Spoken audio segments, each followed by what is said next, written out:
Online തട്ടിപ്പ് പരാതിയിൽ Congress നേതാവ് കസ്റ്റഡിയിൽ. Kannur DCC general secretary Kallikkodan രാഗേഷിനെയാണ് തമിഴ്നാട് പോലീസ് കസ്റ്റഡിയിലെടുത്തത്. രാഗേഷ് പ്രസിഡന്റായ ലേബർ ബാങ്ക് വെൽഫെയർ കോപ്പറേറ്റീവ് സൊസൈറ്റിയുടെ അക്കൗണ്ട് വഴിയാണ് തട്ടിപ്പ് നടന്നത് കണ്ടെത്തി. വിവരങ്ങളുമായി അജീഷ് ചേർന്നു. അജീഷ്, ഇപ്പോൾ തട്ടിപ്പ് കേസ് തന്നെയാണെങ്കിലും തെരഞ്ഞെടുപ്പ് കാലമായി കഴിഞ്ഞാൽ രാഷ്ട്രീയ നേതാക്കൾ ഉൾപ്പെടുന്ന തട്ടിപ്പ് കേവലം തട്ടിപ്പ് കേസല്ല, അതിനൊക്കെ രാഷ്ട്രീയമാനം വരും. ഈ കേസിന്റെ വിവരങ്ങൾ എന്താണ് അജീഷ്?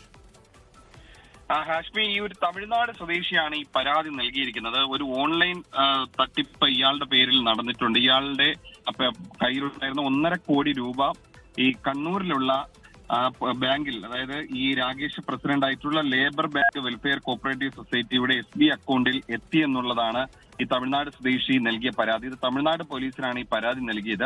ആ തമിഴ്നാട് പോലീസിന്റെ അന്വേഷണത്തിലാണ് ഈ രാഗേഷിനെ കസ്റ്റഡിയിൽ എടുത്തിട്ടുള്ളത്. ഇന്നലെ രാത്രിയിലായിരുന്നു ഈ ലേബർ ബാങ്കിന്റെ ഈ പ്രസിഡന്റ് ആയിട്ടുള്ള രാഗേഷിനെ കസ്റ്റഡിയിൽ എടുത്തിട്ടുള്ളത്. ഈ കണ്ണൂരിലെ DCC ജനറൽ സെക്രട്ടറി കൂടിയാണ് കല്ലിക്കോടൻ രാഗേഷ്.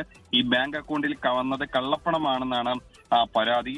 ഈ സമാനമായിട്ടുള്ള മറ്റൊരു കേസ് കൂടി ഈ ബാങ്കിനെതിരെ ഉണ്ട്. അത് കണ്ണൂർ ടൗൺ പോലീസാണ് ആ കേസ് എടുത്തിട്ടുള്ളത്. അതും 45 ലക്ഷം രൂപ, അത് 3 ഇടപാടുകളിലായി 45 ലക്ഷം രൂപ കള്ളപ്പണം ഈ ബാങ്കിൽ എത്തി എന്നുള്ളതാണ് പരാതി. അത് നാഷണൽ സൈബർ സെൽ പോർട്ടൽ വഴി എത്തിയ പരാതിയിലാണ് ആ കേസും ഈ ബാങ്കിനെതിരെ എടുത്തിട്ടുള്ളത്. ഈ ബാങ്കിന്റെ പ്രസിഡന്റ് എന്ന നിലയിലാണ് ഈ കല്ലിക്കോടൻ രാഗേഷിനെ അറസ്റ്റ് ചെയ്തിട്ടുള്ളത്, കസ്റ്റഡിയിലെടുത്തിട്ടുള്ളത്. ഈ ബാങ്കിന്റെ സെക്രട്ടറിയും നിലവിൽ തമിഴ്നാട് പോലീസിന്റെ കസ്റ്റഡിയിലാണുള്ളത്.